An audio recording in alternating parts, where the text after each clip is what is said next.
See, the problem I have with a sombrero is I can't put my headphones on.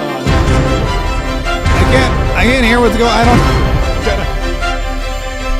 How do Mexicans wear headphones? That's what I want to know. How does that work? I know they have Mexican broadcasters. I've heard it. I've heard the radio stations. 95.1. They're right there. I don't know if they're working. So I can hear. I gotta use my earbuds. It looks like because today is a very exciting day. We are on. Oh God, this is a big hat, man. Why do they wear these big hats? I feel like ball caps would be. That's a big day. We've got. Wait, I don't hear anything. Hang on. Mic check. Oh, there we go. Look at that. Look at that. Yo, escuchando mi own voice. So what's up? This is Mark K. Saves the Republic. And I got my sombrero because it's Friday. And Friday is fiesta day. Everyone likes to celebrate Friday. Everyone's very excited when it's Friday. I'm very excited that it's Friday today too. Plus, Hakeem El Jefe Jeffries and Chuck Schumer are still holding up the Democrats from reopening the government. They're still forcing the Republicans to what's the word I'm looking for? Fund health care for illegal immigrants. And the Republicans are like, nah, we're good. So we're on, I think it was day 3. Let me check with Speaker of the House Mike Johnson real quick. Democrat shutdown. You've got the Chuck Schumer and the Senate. Welcome to day 3 of the Democrat shutdown. You've got the Chuck Schumer and the Senate Democrats have now voted 3 times to reject the clean, simple, continuing resolution that we passed out of the House 2 weeks ago to keep the government operating for the people. Real pain for real Americans. And they're claiming breathlessly, Dana, that they're not trying to restore free taxpayer-funded benefits and health care to illegal aliens, and it's simply not true. I would direct everybody right now, go to speaker.gov, okay? That's my official website. We put right there on the first page the evidence. I have the receipts, okay, as Bill said earlier. Chuck Schumer filed a counter continuing resolution when they voted ours down. And what is in that? If you go there on the page, you'll see, go to page 57. It's buried in their document. So I'm not gonna go but it says in that section 2141, right there, Chuck Schumer filed it. It says they want to repeal the health provisions of the One Big Beautiful Bill, the Working Families Tax Cut that we Republicans passed earlier this year and that President Trump signed into law on July 4th. Now, why is that so important? Because, Dana, that's where you'll find they want to add back in almost $200 billion of taxpayer funds to give free stuff to illegal aliens. Yeah. 100% in writing, not a Republican talking point. No. It's Chuck Schumer's own document. Yeah, it's right there. And it's right there on speaker.gov, which I'm going to be honest with you, I didn't even know speaker.gov was the thing. But speaker.gov is Mike Johnson's website, Leadership for Strong America. And you get to the Democrats' dirty CR. In fact, he went through this with the news media again because they had some issues with it. And he goes through everything. The Democrat continuing resolution spends nearly $200 billion on healthcare subsidies for illegal immigrants and other non-citizens. And he's got the sections right there: ending Medicaid funding for most non-citizens, ending enhanced MF. These are all the things they want to repeal. So clearly somebody's lying, and it appears to be the Democrats. Not at all shocking, because Democrat actually comes from the Latin word democratitos, which means to lie like a rug. I think that's what I'll have to. It's been a long time since I took Latin, but I think that's correct. Listen, before we get into any of that, we got some really exciting news. First of all, it's Cha-Ching Chat Friday. Oh no, wait a minute. Oh no, wait a minute. Where's oh no, I lost my cha-chinger. This is horrible news. My cha-chinger cannot be located. Video file not found. Did I move my cha-chinger somewhere? Now, let me see if I can locate the file somewhere. First I'm going to, oh, that is just horrible news. Let me see. Here it is, right? Wait, I just had it a minute ago. I got to locate the cha-chinger because somebody, it's not nice to hide a guy's cha-chinger is all I'm saying. Let's see if I can find it. If I can find it, then we're good to go. If not, oh, here it is. Yay, it's back. Fantastic. Oh, crisis averted. Yeah, so today is Cha-Ching Chat Friday, which means if you would like me to shout out your message or your business or whatever it is. In fact, let me do this. on YouTube or on Rumble or any of those other places, all you have to do is you have to post whatever your cha-ching chat is. Could be a Rumble rant, could be a what do you call it? A YouTube super chat or super. Yeah, I think super chat is the right terminology. And then what we're going to do is we're going to break into the show. As soon as we get your cha-ching chat, we're going to break into the show. And we are going to declare whatever it is. If you want to like post your website, like Mike Johnson just pimped out speaker.gov. If you want to pimp out your website, you could do that too. In fact, look, we already got one. This is from Vegas Jax 13. It's a $20 cha-ching chat, and Vegas Jax writes, appreciate all you do to bring us the truth. Vegas Jax 13, that is very, very, very generous and very, very well received, and we appreciate it. We like bringing the truth. So if we like bringing the truth and you like having the truth brought in to you, then we're all in the right place. We're gonna have a great day today too. Also coming up a little later, we're gonna chat with my buddy Madison Cawthorn, who just announced that he's running for Congress again. Madison Cawthorn ran for Congress, served one term in North Carolina before he just got railroaded by his own party and the other party. Pretty much everybody. They all just tried to stick it to him, but good. He's now a Florida resident, and he's running in Byron Donalds' district. So we'll get to some of that here in just a minute. And before any of that, I would also like to share with you this exciting news. Pete Hegseth just announced that they took out another narco-terrorist boat. Look, this is unclassified video of a narco-terrorist boat with 4 narco-terrorists and a bunch of drugs on it. And then all of a sudden, boom, it's taken. I don't even know. It's like crazy. They hit it and there was all this shrapnel and debris and stuff, and the boat just explodes. And the narco-terrorists, I imagine, are now just fish food, as are the narcs, as are the narcotics as well. Which I guess, you know what, we're gonna have a lot of stoned fish.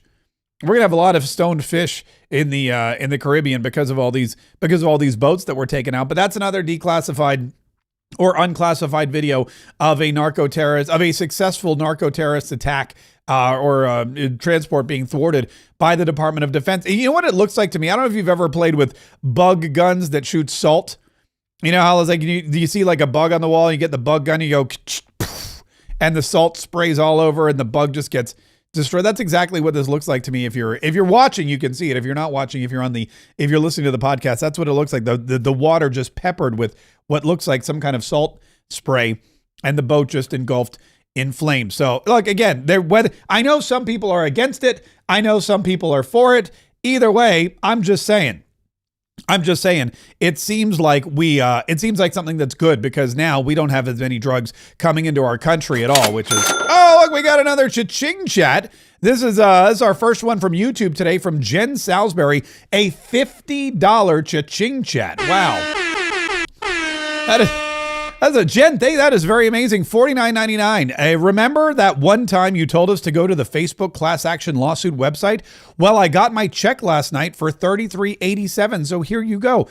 Jen, that is, look at that. Jen got $33 from Facebook in a class action lawsuit, and she donated it, kicked it right back into the show by giving it to YouTube.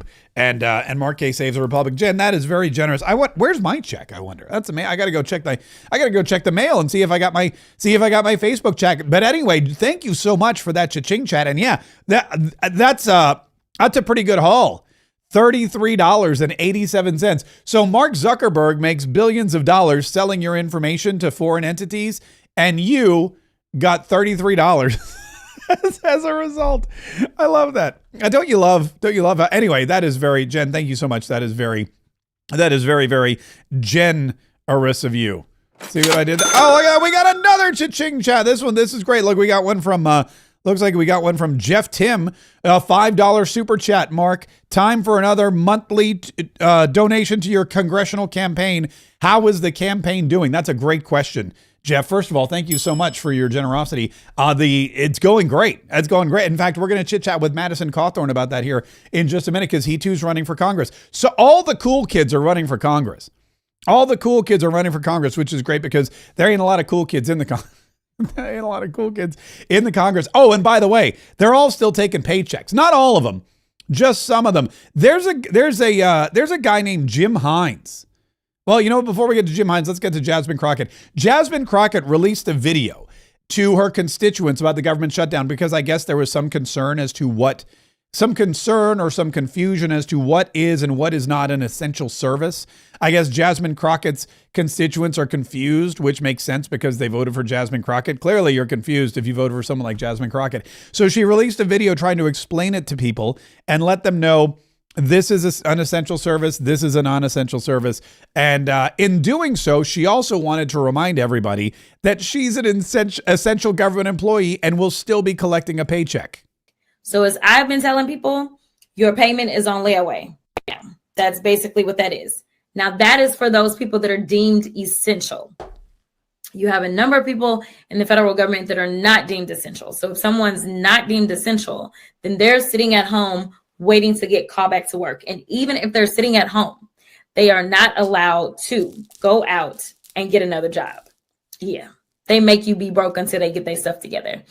And to be clear, members of Congress, we still get paid. I just want to put that out there because I like to be fully transparent. All right. So she's out there saying, hey, look, if you're an essential employee, your money's on layaway, whatever that means. Then she goes, if you're non-essential and you're sitting on your butt, not making money, I'm sorry, you can't even go out and get another job until these people get their stuff together, which by these people, I assume she means Democrats because they're the ones that we're waiting on. And then she goes, oh, by the way, just FYI, just to be clear, just a fun reminder, I still get paid. I mean, it's one of the most, again, it's Jasmine Crockett, so it's definitely, I mean, she's been tone deaf.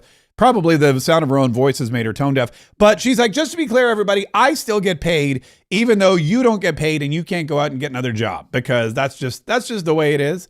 Although what she's neglecting to tell her constituents, her confused constituency, is that she doesn't have to get paid, or she could request that her payment be held like Kat Cammack did.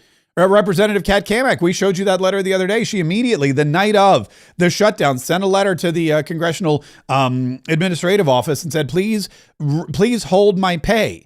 If members of the military are not getting paid, members of Congress should not get paid either. Jasmine Crockett did not write such a letter. She said, members of the military ain't getting paid. All right, I still am though. So let me go ahead and do a video and tell everybody that. It's an interesting take. I'm just gonna put that out there. There's another guy, a Democrat, by the way, named Jim Hines, and Jim Hines, a Democrat, is donating his salary. Members of Congress are still getting paid while a lot of government workers here are not. I know that you said you're going to donate your salary. So should every member of Congress forego their salaries right now to show solidarity here with government workers living paycheck to paycheck? Absolutely. Absolutely. He's from Connecticut, by the way. And Connecticut's a pretty Democratic state. But Representative Hines from Connecticut says, absolutely, every member of Congress should forego their pay until this thing gets situated. Every member of Congress should give up their paycheck until this thing gets situated, especially the rich ones. For example, my member of Congress is a guy by the name of John Rutherford. And John Rutherford has made a lot of money being a congressman. He's filthy. He's filthy rich. Like, he's so rich. John Rutherford is so rich. How rich is he? He's so rich, he doesn't need to take money from the American people for not working. He doesn't need to take money from the American people because the government shut down. He could live off of the 10% he makes off of his $5 million net worth that he made from being a congressperson. But he's not doing. In fact, you know what? Let me just double check. Bear with me a moment while I check Representative John Rutherford's. That's not the right one. Here it is. I want it maybe because sometimes what happens is, here's what happens more and more. I'll go on my Facebook or I'll go on my X feed or I'll just go on this show every single day and I'll say, John Rutherford stinks because he didn't do this. Or where's John Rutherford? Why isn't John Rutherford doing this? The other day, I called him out at a meeting because he didn't say anything about Charlie Kirk's brutal assassination and how Republicans and conservatives are viciously being attacked and killed for the words that they say and the beliefs that they hold. Said nothing absolutely about it. Well, guess what happened about 24 hours after I called him out on it? He went and posted. So I just want to make sure, before I accuse him of continuing to take a government salary, even though the government's shut down, let me just go on his, see, it looks like his last post here was October, so that's yesterday. He's posting a majority of, here we go. Let's read what he has to say. A majority of House members and senators both voted yes on a clean continuing resolution, yet a minority of Senate Democrats were able to halt its passage and shut down the federal government. Now, it's working Americans trying to make ends meet who are being harmed by the Schumer shutdown. Unconscionable. That no mention of I've directed the House administrator to withhold my salary. Here's the letter that I sent them. No mention of I'm going to hereby donate my entire salary from the shutdown period to such and such organization. No mention of that. Let's keep going. Here's another one from yesterday when the government was shut down. In 1672, he was a boy back then, Florida Governor Manuel de Sandoya thrust a shovel into the ground to begin the fortification of St. Augustine. Since then, the fort has served as a monument to Florida's First Coast's robust history and resilience. Happy 353rd birthday to Florida's to Castillo de San Marcos. Happy birthday, Castillo de San Marcos. From John Rutherford. Here's see another one. Here's September 30th. So I'm grateful to see President Trump and his administration. Yeah, he's done nothing. He's mentioned nothing about the shutdown. Here's another one. Let's see. The Democrats supporting the Schumer shutdown are playing a political game at the expense of the American taxpayer. Their last-minute $1 trillion requests are not reasonable. The government does not need to shut down tomorrow night. No, so he hasn't. He's mentioned absolutely nothing about revoking or holding his salary, about donating his salary. He said absolutely nothing about saying, look, if the Democrats, if the government is getting paid, if military isn't getting paid, if essential government workers aren't getting paid, then us, the Congress, the non-essential, the least essential of all elected officials, we shouldn't get paid either. Kat Kamek did it, and she's got a brand new baby. Kat Kamek has a baby. She just gave birth, and she's not getting paid. I mean, you want to talk about somebody that has gumption. You want to talk about somebody with a spine. You want to talk about somebody that has a backbone. She's not a millionaire like John Rutherford, and I know because I asked her. I said to her, I said, hey, when do you get like the Nancy Pelosi money? And she laughed and said, you only do that if you trade stocks. It's not illegally, unfortunately. But if you use the information you get as a congressperson to make lots of money in the stock market. And she had no plans on doing that.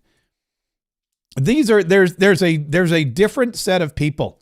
There's Congress people that go to Congress to benefit and fortify themselves, like this guy. And then there's Congress people that go to Congress to actually serve the American people, like this guy. Anyway, we'll get to more of that here in just a minute. Like I said, we've got Madison Cawthorn on the show too, which is really cool as well. I'm excited about that. Oh, but look at that. We got more cha-ching chats coming in. You guys are feeling extra generous today. Maybe it's the hat. Maybe it's the sombrero. The sombrero really seems to be bringing in the cash today. Ernest Hatfield. Oh, look, I'm wearing a sombrero and I got a cha-ching chat from Ernest Hatfield. Coincidence? Probably. Ernest Hatfield, Democrats on crack coming this fall. Keep up the good work, Mark. Mark K for Congress. That is so nice. I really appreciate that, Ernest. Thank you so much. Thank you so very much. People have been asking, by the way, about the mustache. And, did I not get a mustache? Fun fact, I did not get a mustache. I got this. I was so excited to get the sombrero. Totally forgot about the mustache. But also, I talk a lot, as anyone who listens to the show would know. And I feel like it would get in the way. I feel like it would fall off. It would kind of be irritating. So I didn't get for those two reasons. But I thought the sombrero kind of made the whole point that I was trying to make. Oh my gosh, you guys with your super chats today. Look at that. Heart you and the sombrero. I mean, what woman doesn't love a guy in a sombrero, right? Women love. Here's what women love. Ready? They love guys who are funny. They love guys who, are treat them well, open the doors for them, pull out their chairs for them, are chivalrous. They like that kind of thing. They like guys who are muscular, like guys who have like big, built kind of tough, six-pack abs and stuff. Okay, yeah, I mean, you can't win them all. And they like men in sombreros, apparently. At least Stephanie does. $5 worth. Stephanie, thank you so much. That is very, very, very generous. We're very excited. For your donation to Mark K Saves the Republic. All right, let's get back to the shutdown. So the Congress is shut down. Jasmine Crockett's getting paid. Jim Hines is not. John Rutherford is getting paid. Kat Kamek is not. And at the same time, Donald Trump's administration is showing up every single day at the office because, well, they got some doging to do. It's DOGE 2.0. at the White House today. Donald Trump and Russ Vought are picking up where Elon Musk left off. It used to DOGE 1.0 was amazing. It was Elon Musk and big balls. Elon Musk and big balls rolling on into the Treasury Department, plugging in a thumb drive and like poof, disappearing billions of dollars from the debt. It was Elon Musk and big balls rolling into USAID, scraping the letters off of the side of the wall while Elon Musk literally slept on the floor in a sleeping bag. That was DOGE 1.0. Now we're on DOGE 2.0. And DOGE 2.0 is a little bit more, I would just say a little bit more, it seems, not professional, but buttoned up. You've got Russ Vought and you've got Donald Trump, and the two of these guys are going through a line item, and they're saying, okay, we're ready for it. Well, they've been preparing for this moment. Ever since the government shutdown was getting ready, they've been preparing for it. And Donald Trump said, look, I didn't want this shutdown, but I'm going to do what I need to do to keep this government open and to make sure that this shutdown isn't going to waste. The Democrats always said, never let a crisis go to waste. Well, Donald Trump saying never let a government shutdown go to waste either. There was an OMB memo going around suggesting that there might be firings during the shutdown. Do you think that will happen if the shutdown goes for a little bit of time, sir? Well, there could be firings, and that's their fault. And it could also be other things. I mean, we could cut projects that they wanted, favorite projects, and they'd be permanently cut. So you could say, a lot of people are saying Trump wanted this, that I wanted this closing, and I didn't want it. But a lot of people are saying it because I'm allowed to cut things that should have never been approved in the first place. And I will probably do that. Yeah. Donald Trump said, look, I didn't want it. I didn't want this shutdown. I didn't ask for this shutdown, but I have this shutdown. And now I need to do the responsible thing. And I need to cut a lot of stuff, a lot of Democrat stuff. And if I cut a lot of Democrat stuff, guess what? It's not going to come back. I can cut all this Democrat stuff and it's not going to come back. And if it doesn't come back, it's gone forever. And so the longer the Democrats keep this shutdown, then the more we're going to be able to cut. So yeah, we want people to go back to work. We want to pay people. We want to be able to negotiate in good faith. We want the government to move as it was designed to move. But if the Democrats are going to put a halt on it all, we're going to do what we need to do. And that is we're going to cut so they can shut and we can cut. Remember when Donald Trump said, if they spit, we hit? That's the new thing. They shut, we cut. Shut down, cut down. Doug Burgum, by the way, the Department of the Interior Secretary, he came up with a much more, I guess you would say, tongue-twistery name for the government shutdown. It's been described as the Schumer shutdown, but I would call this the super selfish Schumer shutdown because there's no political leverage here for the Democrats. It is actually creating an opportunity for President Trump to cut federal spending, but it's just a bizarre thing. And I think the thing that you understand the threat from China. China doesn't shut down their government over some kind of completely selfish political reason of one party or even one person. China knows it's in an AI arms race with the U.S. and they're charging ahead 7 days a week, 365 days a year. This shutdown again. Essential services for Americans and also for interior, wildland firefighters. You start trying, and you don't have the money to keep parks open. We're fighting to keep our parks open. We've got over 20 friends groups. We've got the state of West Virginia yesterday, people contributing because we can't use appropriated dollars during this time. We're tapping into other sources of revenue to keep the parks open.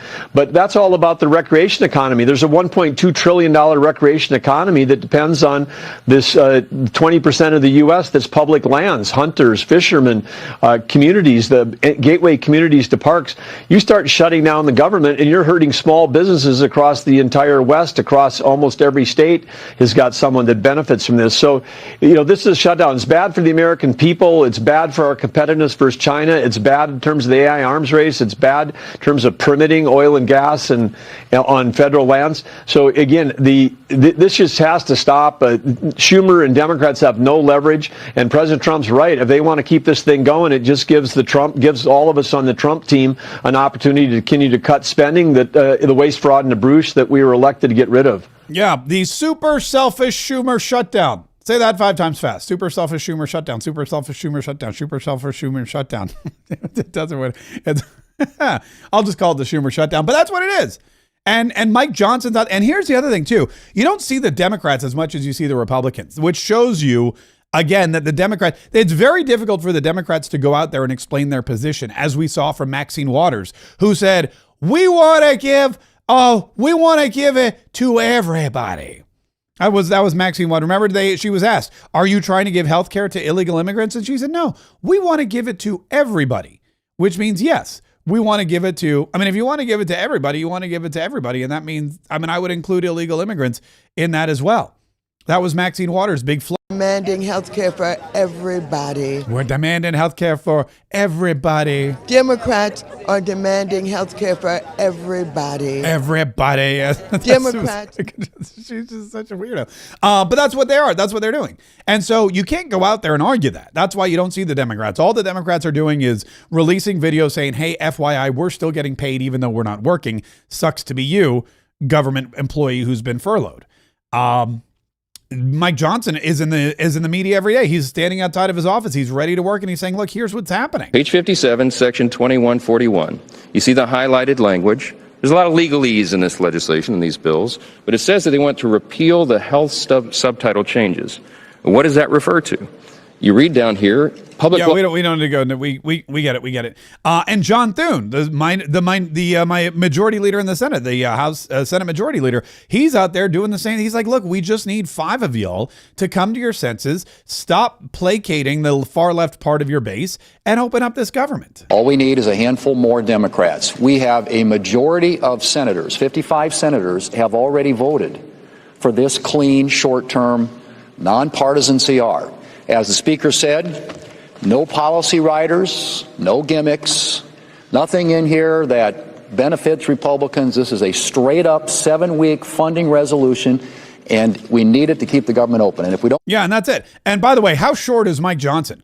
When you see, and I guess John Thune's really tall. Like John Thune is tall and Mike Johnson is short. And when you put them together, Mike Johnson is literally looking at his shoulder pad. It's a very interesting. They're a very interesting duo, but they're out there and they're doing the work. They're showing up every single day. Now, I think there's another vote. I think sometime it could be going on right now. As a matter of fact, I'm going to pull up C-SPAN here in just a minute to double check, but I think there's another vote sometime this afternoon. And I don't believe, I'll be honest with you. I don't know if they have the votes or not. I don't believe that they do have the votes because Caroline Leavitt says that the moderate Democrats are basically pansies. As the vice president said at the White House press briefing yesterday, he and our legislative affairs shop and the president himself continue to be in very important discussions with these moderate Democrats and also with our allies, Senate Republicans, who have good relationships with these moderates. And they know what the right thing to do is. They just lack the courage to do it. But they need to step up and they need to vote for this clean continuing resolution to keep the government open that they voted for as recently as March, that they voted for 13 times previously in the past. So there is zero excuse for them to shut down our government right now, and they know it. And very soon, the American people and their constituents back home in states from New Hampshire to Nevada to Arizona to Florida are going to start feeling the pinch of this Democrat-led shutdown. We have millions of troops who are currently going without pay. We have women, children, and infants who cannot apply for a very important WIC program for that critical food and life assistance. And you also look at air traffic controllers who are now having to work without pay. These are critical consequences, and it's the Democrats' fault. And they have a chance to reverse course, and they should.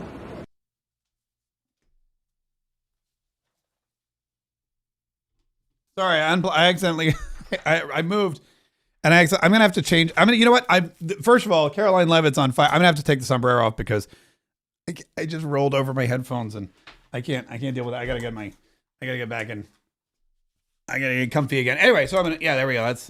That's much better. Anyway, but Caroline, she's all fired up and she's saying, look, we need these moderate Democrats. They're there. They're just too chicken, you know what, to do anything about it. They just don't want to fix the problem. They don't want to come forward because they're being held hostage by AOC, by the left-wing lunatics. And that's something that until we see a switch with that, until that changes, nothing changes. We do, by the way, have Madison Cawthorn come out of here in just a minute, and I'm going to ask him about AOC because he worked with AOC. He worked in the Congress and he worked with AOC. And I'm going to say, did you see this coming way back when the bartender from the Bronx rolled on into Congress? Did you ever see her becoming the leader of the Democrat Party? That'll be And that'll be one of the questions we ask. Look at this. So we're getting way more cha-ching chats in here for Cha-Ching Chat Friday. Jeff Tim, another one. Mark, during government shutdowns, Congress and support should not get paid and not be post-paid. I'm 100% in agreement with that. Listen, when I become a congressman, here's what I'm going to do. Term limits, number one, is a big thing. We got to get that done. Abolish the IRS. I mean, this would be the best time to do it because the government is shut down and Donald Trump and Russ Vought could do that. They could DOGE the entire IRS system. It'd be amazing. Then we've got to get into some of these congressional reforms like no stock trading, the Pelosi Act. We got to pass that. There should be no stock trading for congressional officials. There should be no there should be no pay during government shutdowns. If the government is shut down, then all members of Congress should be deemed non-essential. And if they work for free. I'm 100% in favor of all of those things. And I think most of Americans are too. I'm telling you, man, the hits just keep on coming. This is TNC Gaming. Our mom says she cannot vote for you. Hopefully because she's not in the district. Hopefully it's not like a moral thing. Our mom says she cannot I'm not voting for that man. Hopefully our mom says she cannot vote for you, but we would love a shout out for our YouTube channel, 2 Kids Playing VR. And I'm creating my own game, TNC Gaming. TNC Gaming. Well, thank you so much, TNC Gaming, for that very generous cha-ching chat. And I will shout out your YouTube channel, TNC Gaming. I don't know if this is it. If this is it, let me know. Let me see. Does this look like this is TNC Gaming 3? I don't know if that's anyway. Maybe this could be TNC Gaming. If it is, go go give them a follow. Go let's see what kind of gaming it is here. They have Minecraft and cats. Perfect. There's Minecraft videos and then there's shorts of cats. And then ranking funniest accent slip-ups. I may have to actually, you know what? I'm gonna go ahead and subscribe. Hopefully that's the right TNC Gaming. If it's TNC Gaming 3, shoot me another cha-ching chat and let me know. If it's not, definitely shoot me another cha-ching chat and we'll get the right one. We'll get the right one on there real quick. All right. I'm very excited because not only do we have a Mark K Saves the Republic special guest, but we have a brand new Mark K Saves the Republic special guest opener.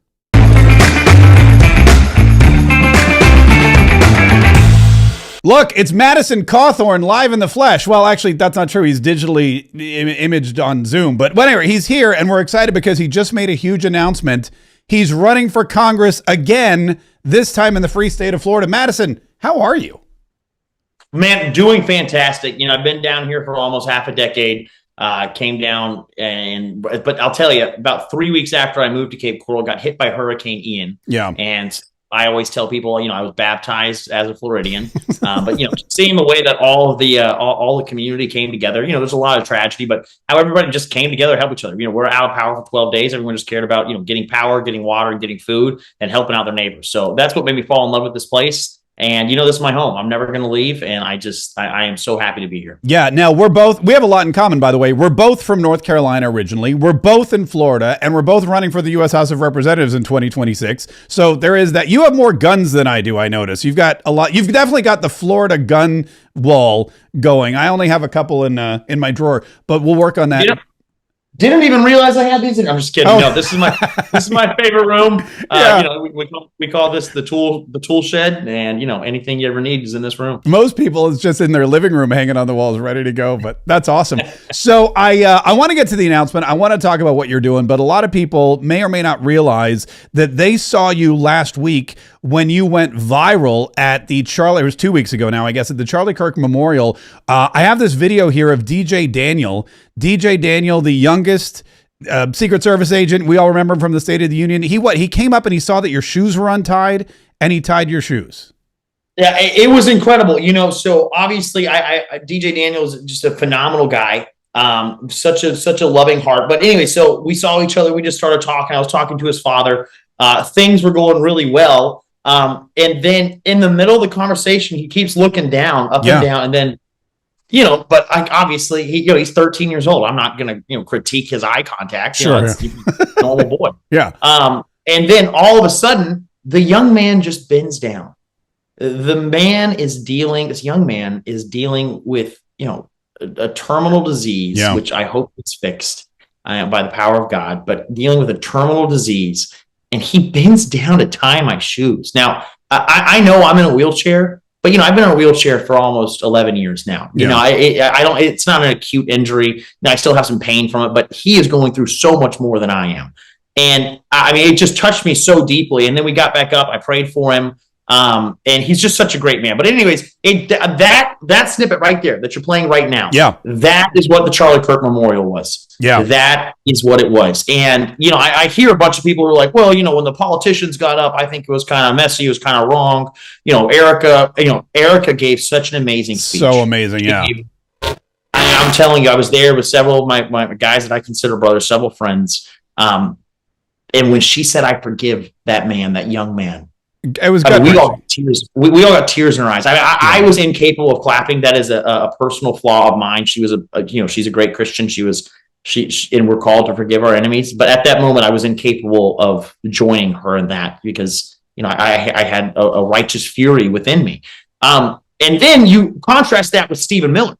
Coming up. Oh, yeah. Saying you are nothing. You can create nothing. All you can do is destroy, kill, and murder. And we will hunt you down and going on.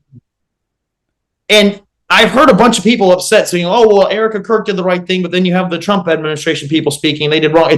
Let me tell you, the Bible, both of those were biblically correct. Right. This is a widow who is called to forgive her enemies. Stephen Miller is a magistrate who is called to be the wrath of God, to wield the sword. Both of these things are biblically correct. And I think people need to understand that although we are called to love our enemies, although we are called to forgive those who trespass against us, we are also called to stand for righteousness, to be bold as lions, to wield the sword, and to go to battle on behalf of God. And now I'm saying wield the sword. I'm not saying draw up arms. I'm saying that we need to be so aggressive in with this amazing mandate that we have from Donald Trump's election and from the terrible assassination of my dear friend, to now use that mandate to systematically dismantle and destroy the radical left. Every vestige of their ideology, every vestige of their hold on our government should be absolutely wiped out. Many people are calling this government shutdown, and I know I'm jumping point to point here, but it's connected, I promise. Absolutely. Many people are calling this government shutdown the Schumer shutdown. Yeah. I call it the Schumer gift. I don't know how familiar your audience is with Russ Vought. I know that you know him well. Mm-hmm. Russ is a strategist. He is an incredible man. He's basically the Sun Tzu of the federal government and that's the art of war for those of you that have never read it. Yeah. Absolutely. And he now has the ability to take a meat cleaver to the fat and the pork within our federal government. And I think the Democrats are going to be woefully upset when they realize what Russ Vought actually considers to be essential within our government. We have the ability to cut out so much of the power of the deep state these next few days. And I just hope that the president, and I know he's already called on Russ Vought to do it. I know he's called on Congress to do it. I hope that the people in Congress actually have the spines to codify everything that Russ is capable of doing so that we can get rid of the deep state and make our federal government a constitutional version of itself again. Now, first of all, this is why we're friends, because I track with the Stephen Miller speech more so than I do the Erica Kirk speech. It was beautiful. It was amazing. But I was right there with you. I'm like, she's a way better person than I am. And I know that, yes, we're supposed to live Christ-like, and Charlie Kirk taught us all to live Christ-like. But I also know we're going to fail at that. And as a sinner, I definitely had some of those similar thoughts that you did too. And you're right. We do have to be righteous soldiers for God and fight evil. And I gave a speech at the REC just after Charlie Kirk's death. And I said, look, Scott Presser, and you know Scott, he said, how do you coexist with people who want you dead? And there is no way to do it. You have to get rid of that element altogether. But I would say is when it comes to Congress, and this leads us into probably why you're running and why I'm running, there's about maybe 9 or 10 people, I think, that have the ability and the heart and the spine to do what needs to be done, especially in 2026. And that's probably, I think, why you re-entered the race, correct? That is, so when I heard that Byron Donalds was running for governor, obviously the thought of running for Congress here was on my mind. Sure. I've been here for 4 years, almost half a decade. But I've got a lot going on. We've got our businesses going well. Mm-hmm. I've got a great life. I'm very, very happy with what I've been able to accomplish in my life, whether during my time in politics and in the private sector as well. And so I was juggling. I literally was just kind of going back and forth. Yeah. Like, am I actually going to do this? I went to Washington, D.C., talked to some people, but I had not fully made the decision. Right. And you were not treated well by your own party the first time you went there. Like, everybody was gunning for Madison Cawthorn. After your first term, you were primaried, and now you're like, you know what? Screw that. I'm going back. So that's got to be a really interesting decision. Man, the darkness hates the light. That is true. Just because a bunch of people have an R next to their name, right, that doesn't mean vote for these people. That means research. D means don't, R means research. Because not all Republicans are created the same, and you need to hold them accountable. And they do not like being held accountable. Yeah. So right now, Mark, I'll be honest with you. There's probably, since the Trump era has been going on for the last decade, I would say probably about 50 members of Congress in the Senate, probably 30 or 40 in the House, probably 10 in the Senate, are people that, we would meet and be like, yeah, dude, I'd freaking endorse you. I love you. I love everything you're standing for. Right. But there are so many people. I mean, the overwhelming majority of people in Congress don't actually like people that are change agents, don't actually like people that are going to get stuff done, because they're so used to their talking points. They just want to be able to keep talking about that instead of having to go figure out how to continue making things better. And that's why they've been there for longer than I've been alive, and the country is still a ruin. Yeah. Yeah, we have one of those here in District 5. You probably know him, John Rutherford. You worked with him. Yeah. Listen, John, he's a Republican. Is he? That's the question I ask whenever I go out and campaign. But this is not about my campaign. I can spend hours on that on my own time. Let's talk about you. So Byron Donalds is, and you worked with Byron, right? When you were in the first time he was there, he's leaving. Yeah, we both came in as freshmen. Yeah. Oh, that's right. So he's leaving. He's going to run as governor. He's got a lot of money and he's got the big Trump endorsement. It looks like he's not got a lot of competition. Either way, whatever happens with his election, that seat is open. And you declared, on Wednesday, that you want that seat. There were 5 people, I think, also running. And then yesterday, was it Catalina Loft? She jumped in as well. Is that right? Is that the same race?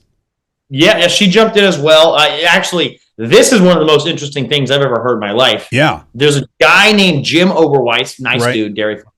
He's running down here, and then Catalina's moved here, and she's running here as well. And, I'm friends with both of them. They're all great people. Sure. Nothing against either of them. But the crazy thing is they both ran in a race against each other in Illinois, and now they're running in a race against each other in Florida. And I'm so interested to know if that's ever actually happened in the history of the country before. That's something that I just think is interesting. But yeah, everybody comes to Florida.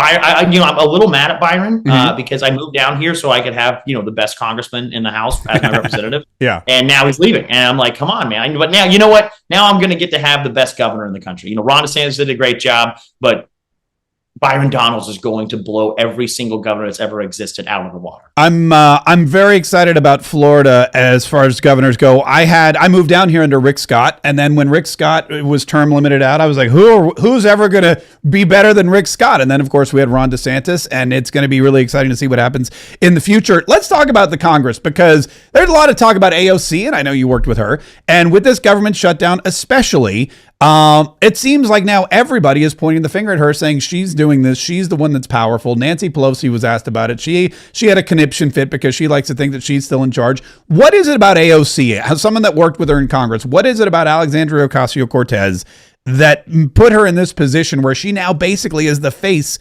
of the Democrat Party? Can you believe that this is where we are? Well, I mean, I can. We can say how I think that her ideas are asinine. I think the way that she was selected to be in that position is absolutely un-American and wrong. We can go into that. That's she obviously ran an actual race, but those of you that know, you guys know, right? But anyways, but she has proven herself to be a real operator on the Hill, and I'm not talking about that I approve of what she's doing, but she has done a great job of messaging to the next generation and basically convincing everyone to become communists. You see with her radical endorsement of Zohran Mamdani that she is a communist. Now ask yourself, what are the values that communists hold? What are the values they hold? They don't hold values. They hold beliefs when it suits them. All they care about is power. They will do whatever it takes to be able to get power. And then when their ideas is like, oh, well, I'll be able to decide what needs to happen because I have the power.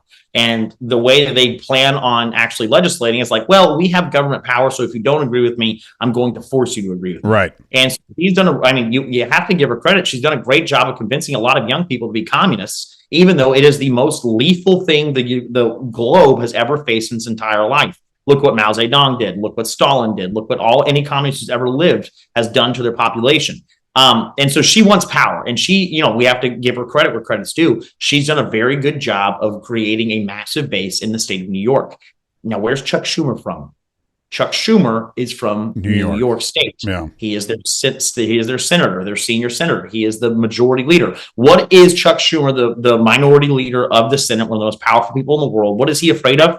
He is terrified of AOC. He is terrified of a primary. Just back in March, Chuck Schumer said that a government shutdown would be too damaging to the American population, and so he'll be willing to vote for the Republican continuing resolution. Correct. Now, do I think that we should keep doing CRs? Absolutely not. But that's what he said. And then he got ravaged by his base. He faced so much backlash, and AOC ripped him apart. Yeah. And then he realized, oh, wait a minute. The reason that they are okay with all these CRs continuing to go through the House is because she wants me to be put in a position where I vote with Donald Trump so that she can primary me. A primary, I'm guessing, will be coming, and I am afraid that actually AOC will win that. And so Chuck Schumer is doing everything he can to now be able to, peddle and simp out to the communist base in New York State. Yeah, I think you're exactly right. And this is what I tell people too, because as I said, again, look, my representative, John Rutherford, I'm sure he's like a fine guy, but he is not a combative conservative. He reaches across the aisle way too much. He negotiates with terrorists every single day. And half the time you never even know what he's doing because he doesn't even hold a town hall. But if we go into 2026 and history repeats itself, and history tells us 97% of the time the party in power loses power, which means the Democrats would be in control. And I don't know, Hakeem Jeffries would be the Speaker of the House of Representatives, then the people we have on the Republican side of the aisle have to be loud, abrasive, combative, conservative, constitutionally conservative, and ready to fight. And I just don't think my representatives like that. And I imagine you are. And I think that's probably what more and more people see is the left is going farther to the left. Zoran Mamdani, AOC, these people are going to win their elections. They're going to continue to get more power. And on the right, we don't have those righteous warriors, like you said, like Stephen Miller said we need. We have them in the White House. I don't think we have enough of them in Congress. There is a massive lack of spine in Congress on the Republican side. Fortunately, my spine's reinforced with titanium, so we don't have to worry about that. You're like Iron Man. For those of you that don't know, if you can't see, I'm in a wheelchair, so I'm making a fun wheelchair joke. But it is actually titanium. It's a lot of it, and it's great. Yeah. Oh, actually, yeah, of course. But you're 100% correct. We need more people in the U.S. House who are going to fight well and actually fight shrewdly. So many people on the conservative right are so bought into this idea. Well, Romans says that, we need to respect the people that have been put in positions of power and, we need to be innocent as doves. Well, first, I want to say to that, what is the first three words of the preamble of the Constitution? We the people, obviously, we the people are the royalty in this country. Mm-hmm. We are the power that was chosen to be in control of this country. And therefore, we are the final say. And so we need to legislate and lead on behalf of the people. And then when they say we have to be innocent as doves, they always say that. We got to be innocent as doves, innocent as doves. And, I'm really calling out the American Christian Church. I'm a hardcore Christian, but the American Christian Church should be getting a letter from Paul. Because the verse goes on, be as innocent as doves, but shrewd as snakes. Yeah. We need people who are going to be shrewd, aggressive, and have a mission in mind that it is time to systematically destroy the radical left.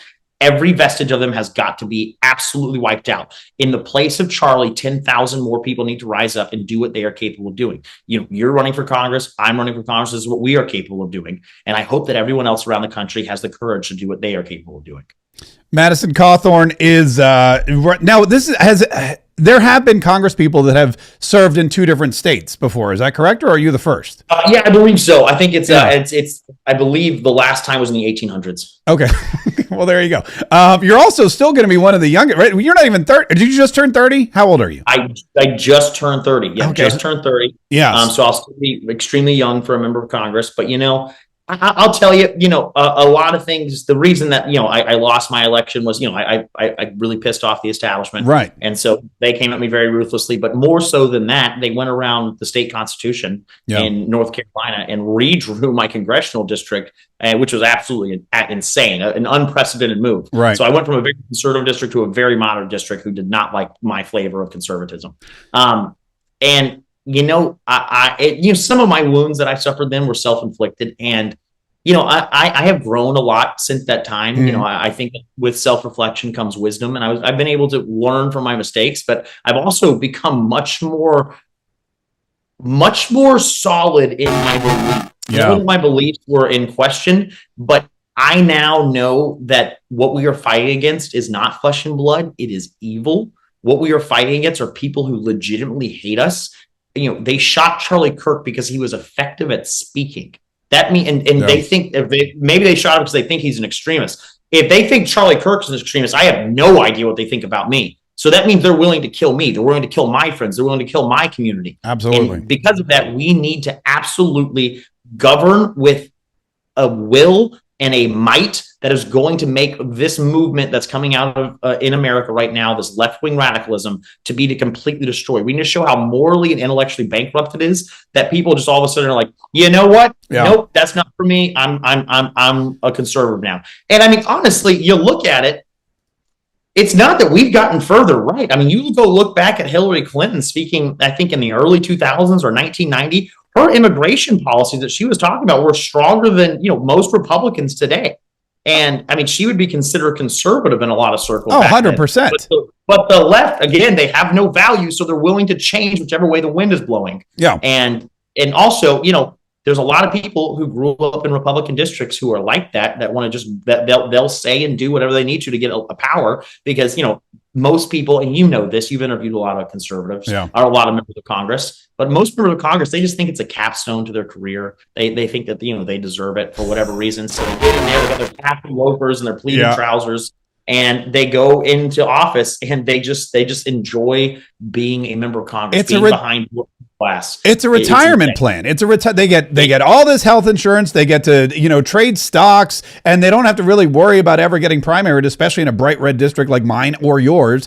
And so they go, whatever they did in their municipal life, Congress is their retirement. And that's not the way it should be. Congress is where you go, like you said, every single day to fight. And you're right about the right. I mean, I said this on Newsmax the other day, Obama, Clinton, they said things about immigration that would make Tom Homan go, whoa, calm down, guys. Now you're just talking crazy. I mean, it's amazing. Yes, the far left has gone so far that now if you're just a conservative, you're considered one of these fringe right-wing lunatics, which is so bizarre. The thing that I respect most about you that maybe people don't know is that you did get the raw end of the deal after your term in Congress, and you did have the rhinos come after you. You did have the Republican establishment come after you, and it's enough to make somebody go, forget this, I'm out of here. But I think I've bumped into you at least once a year since then. You were here at a Byron Donalds event with Carrie Lake, TPUSA. You didn't say, I'm going to give it. You said, I'm not an elected official anymore, but I'm still fighting. And that's why I think you're going to do great in this election in any way I can help. Absolutely. August 18th, right? Because you're in one of those situations like I am. The primary is the election, right? Yeah, you're absolutely correct. And, just thinking about Florida 19, this primary coming up, we have got to tackle, the price of homes in our district, the country, and honestly, the way we do that from the federal government, people think it's a local issue, but, you go look at what the EPA does with how they regulate, home building materials. It drives the cost through the roof. You look at what's going on with insurance. And, I always say I'm about 60% conservative, 40% populist. I want to make sure that our policies actually work for everyday Americans. We should be able to have people have 4 children, have multiple cars, go on a couple vacations a year, live in a nice home, be able to pay it off on a single income. And again, I don't care if it's the man or the woman, but a single income, the dollar should be that powerful. We should get rid of the IRS, have the ERS, an external revenue service. 100%. We keep the entire ocean safe for massive trade all around the world. The world should be paying us for that. We need to stop these forever wars. We need to, absolutely withdraw the scope of the federal government so that local officials are more in command to legislate on behalf of their districts. And, again, this might not be a conservative policy, but, I think that we need to offer, a non-refundable tax deduction for people who have to deal with out of control insurance costs in the state of Florida. Because why do we have high insurance costs? One, you can say, yeah, there's a lot of hurricanes going on, and that is absolutely devastating. It does cost them a lot of money, but their profits are just fine. But then also it's because of the regulations that prevent any form of competition for these insurance companies. And so, I think there's a lot of things we can do, fixing water quality, fixing education, and just, giving people freedom of choice. Hey, I was going to say, if they can have salt tax deductions in New York, we should definitely get deductions for our insurance here in Florida.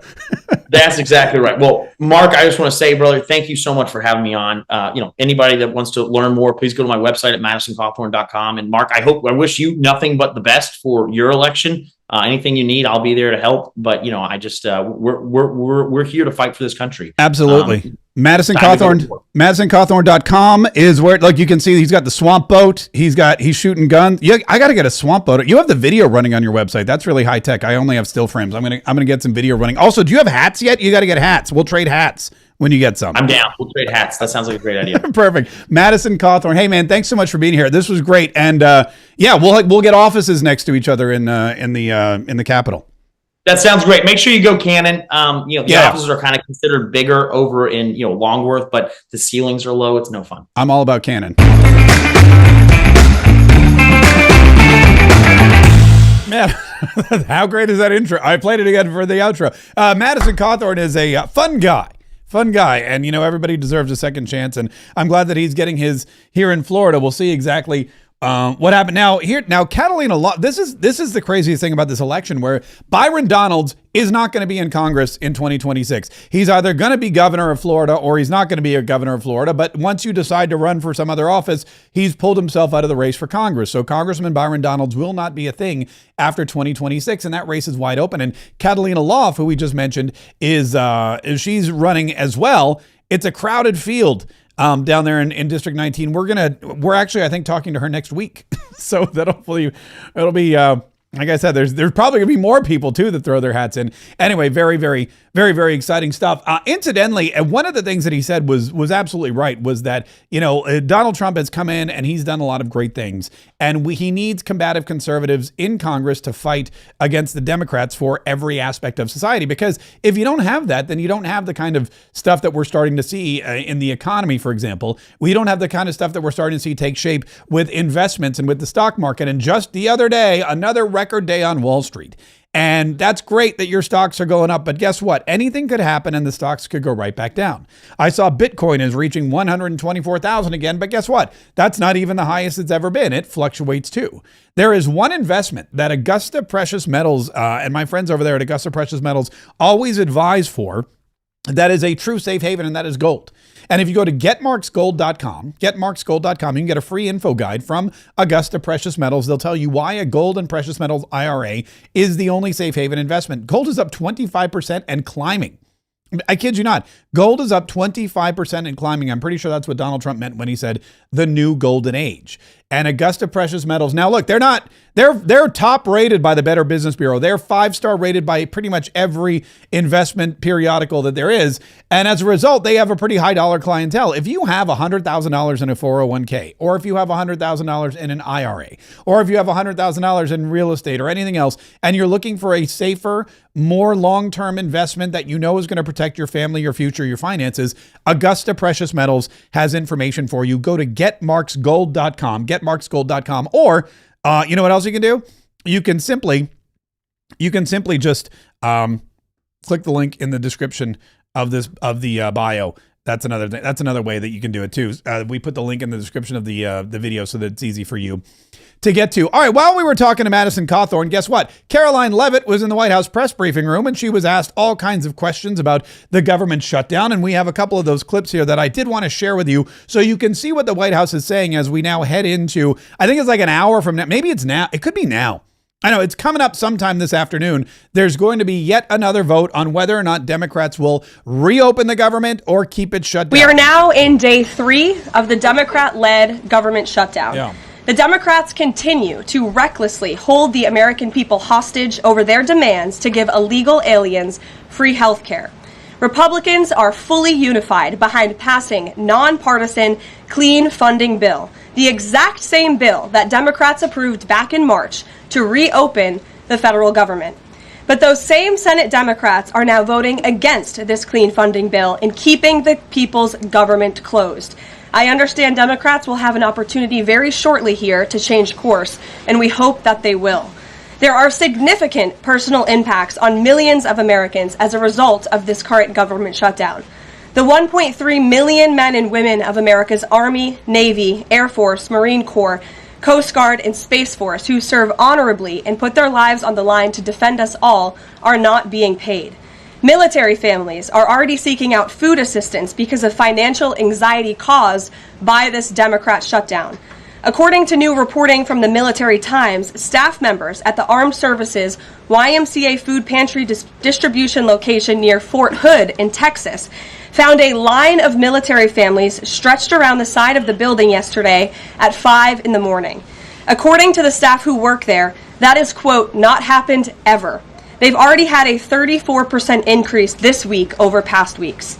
President Trump and Republicans fundamentally believe we have a sacred responsibility to protect and provide for our military families with the resources they need to thrive. If Democrats believe in this very simple premise too, they should end this shutdown immediately. Unfortunately, the severe impacts of the Democrat shutdown extend beyond our troops. Nearly 7 million mothers, infants, and low-income families who rely on government-run food assistance will be in jeopardy if the WIC program runs out of money in the weeks ahead. The more than 13,000 air traffic controllers who ensure that Americans fly safely in airports across the country are currently working without pay. The National Flood Insurance Program is in danger of lapsing, which could leave families without necessary help if a disaster strikes, and we are in the middle of hurricane season. Critical services offered at Social Security field offices are reduced for senior citizens and disabled Americans. Helpful transition assistance programs are not being provided for veterans who fought to defend our country and are now trying to re-enter civilian life.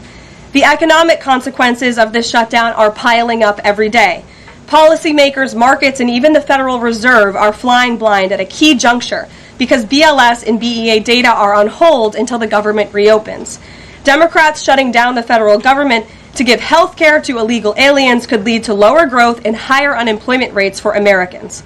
According to a new memo from the Council of Economic Advisors, the U.S. economy could lose $15 billion of growth domestic product each week. Every single week, the Democrat shutdown extends, with a month-long shutdown leading to an additional 43,000 unemployed people. Small businesses are likely to encounter delays in receiving federal loans. Mortgage applications will likely shrink. All that and more as a result of this Democrat shutdown, which the Democrats now have the chance to, remedy here in just a little while. The Office of Management and Budget, as we've said repeatedly, is working with the agencies and our cabinet secretaries to identify where cuts unfortunately can and have to be made.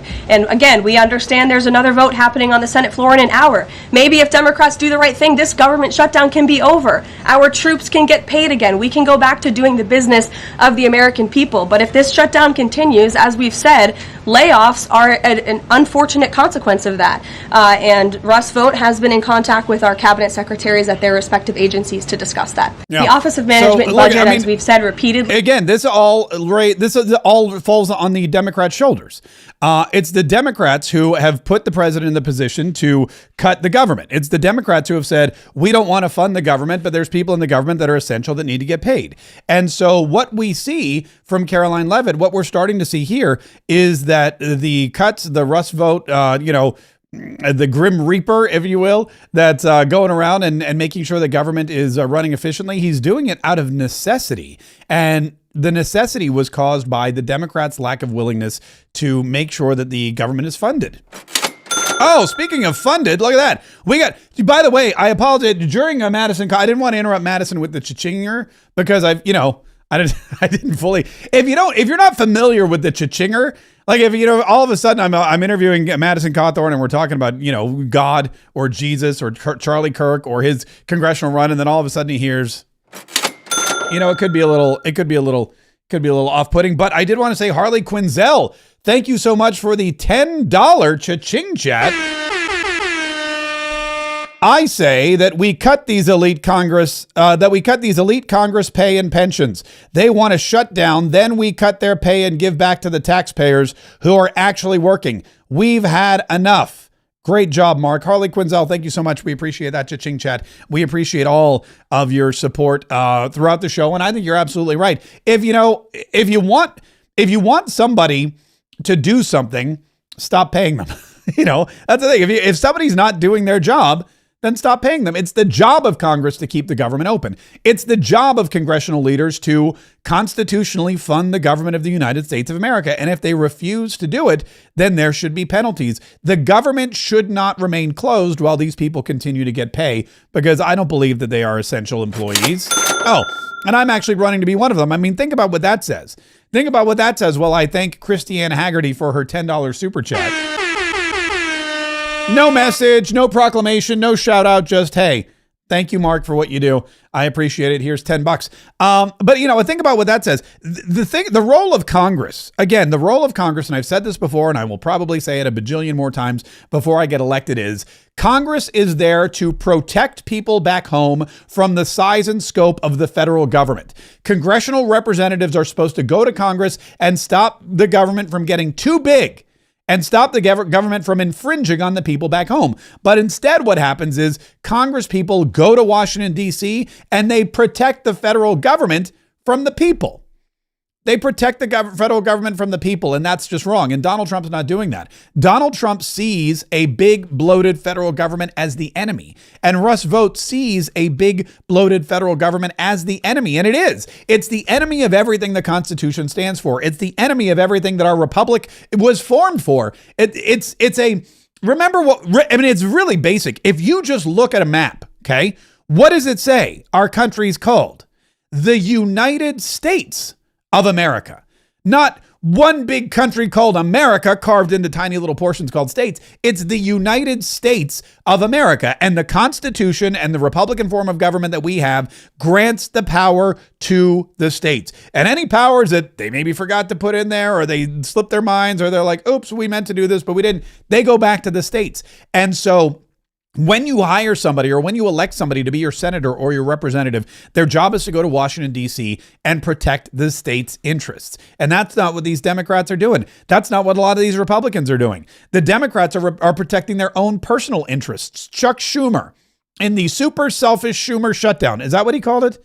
I don't remember. First of all, this isn't, it's been described as the Schumer shutdown, but I would call this the super selfish Schumer shutdown.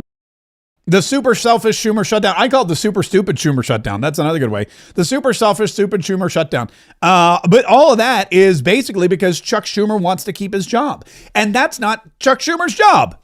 I mean, really, if you think about it, the job of a congressperson, the job of a senator is not to keep your job. Your job is to do what the Constitution says you should do.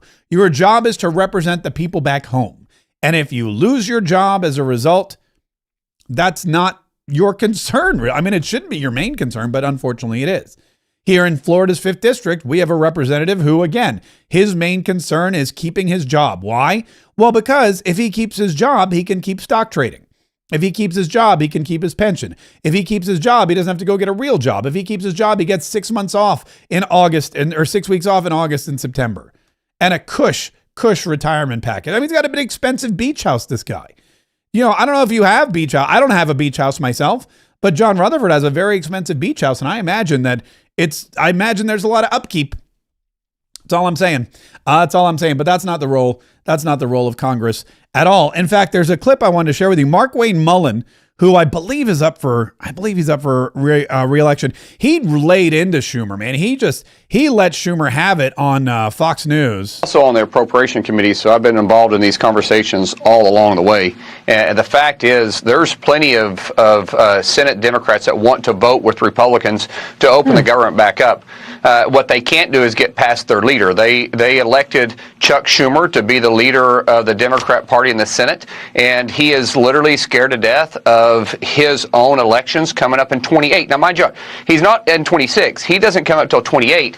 But this is what happens when you have a career politician who's been in office longer than I've been out of high school, and he continues to be worried about his next election cycle, in this case, afraid of AOC. If he would just simply let his members vote the way they want, want to, and he can vote no if he needs to, we could reopen the government in 2.5 hours, just like that. And for everybody, all these left reporters that are concerned about the way that President Trump is going to operate the government, well, keep in mind, the Democrats are the one that shut it down. They knew when they do that, they succeeds the power that Congress has to the President of the United States to make sure that he is still taking care of the American people and taking care of the priorities. If they were concerned the way that he was going to handle it, Harris, they would just not ever went into a shutdown. So it's kind of one of these things that you're kind of thinking, well, which one are you concerned about? Your reelection or the American people that you talk about? And all they're doing is talking about it. They're not actually concerned about it.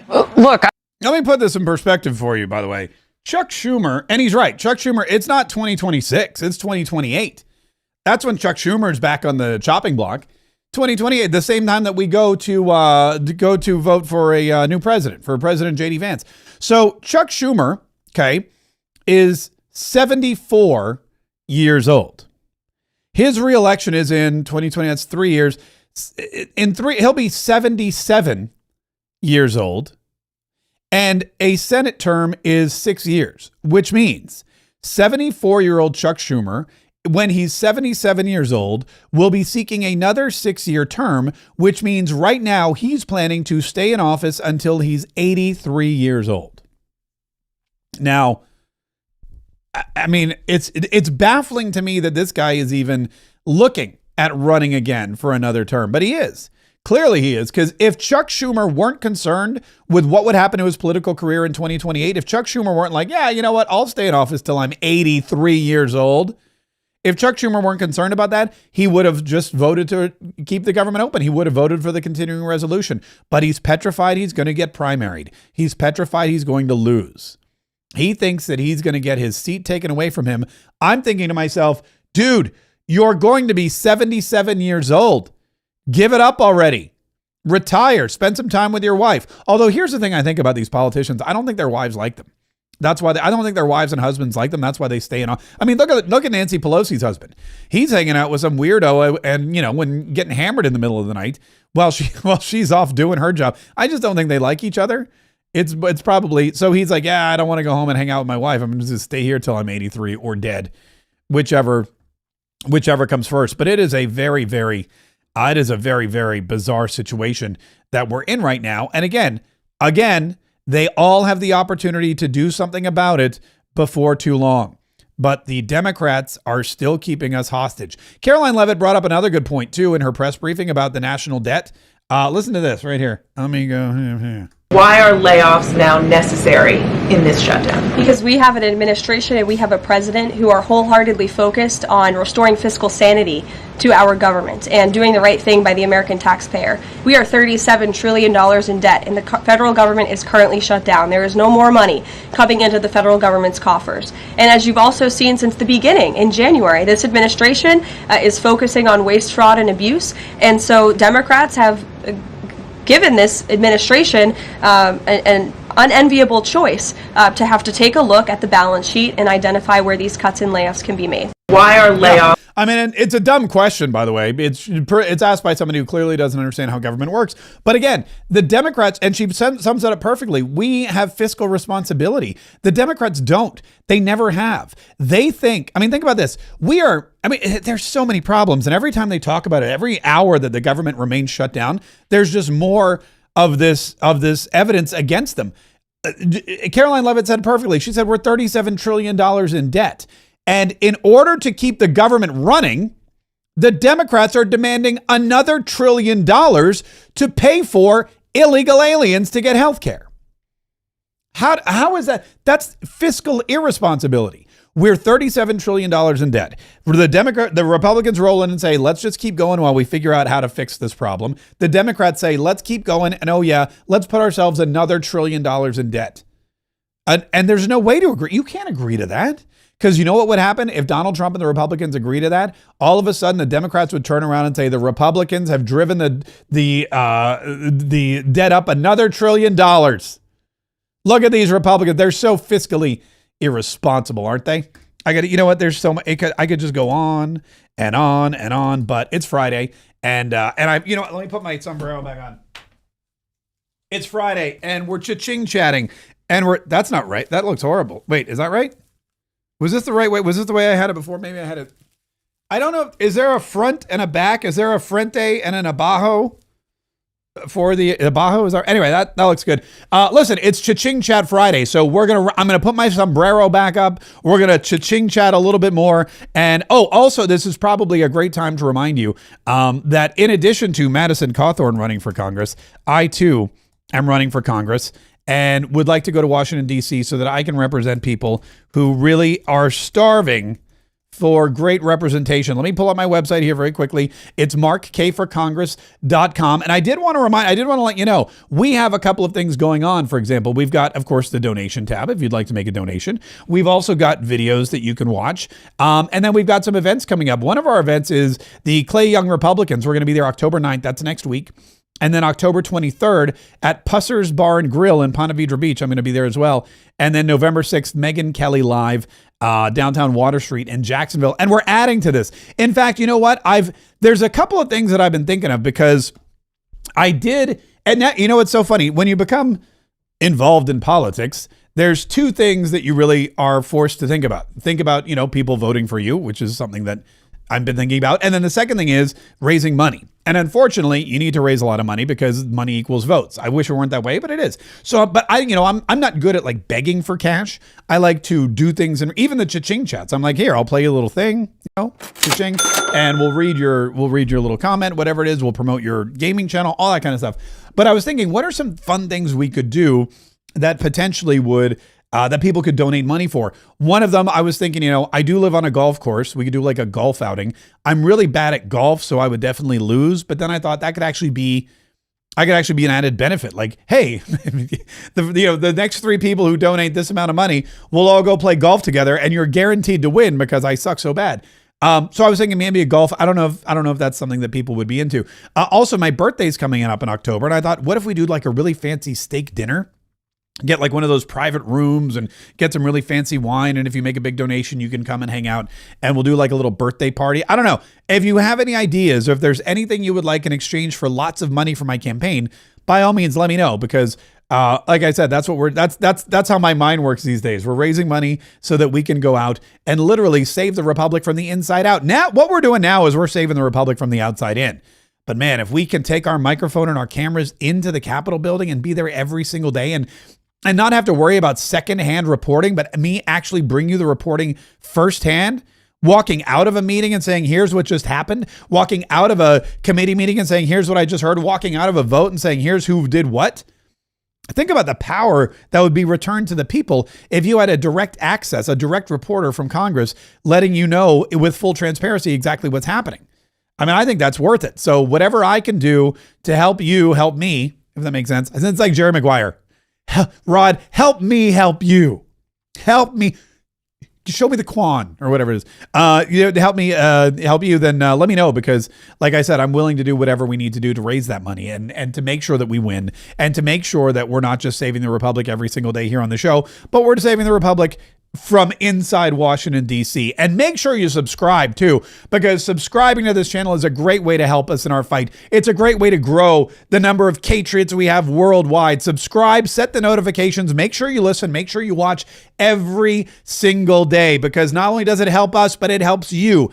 I'll bring you the information. I'll bring you the guests. We'll talk about what's happening. We'll talk about the evil that has been brought down upon our world and how we can all stop it, how we need to stop it, how we need to stay strong and fit and in community with each other, so that we have the numbers, so that we have the knowledge, so we have the know-how, so we have the ammunition, so that when the time comes and the battle rages, which it will before too long, we can all of us, you, me, everybody, Madison Cawthorn, DJ Daniel, all of us, fight, so we can save the Republic.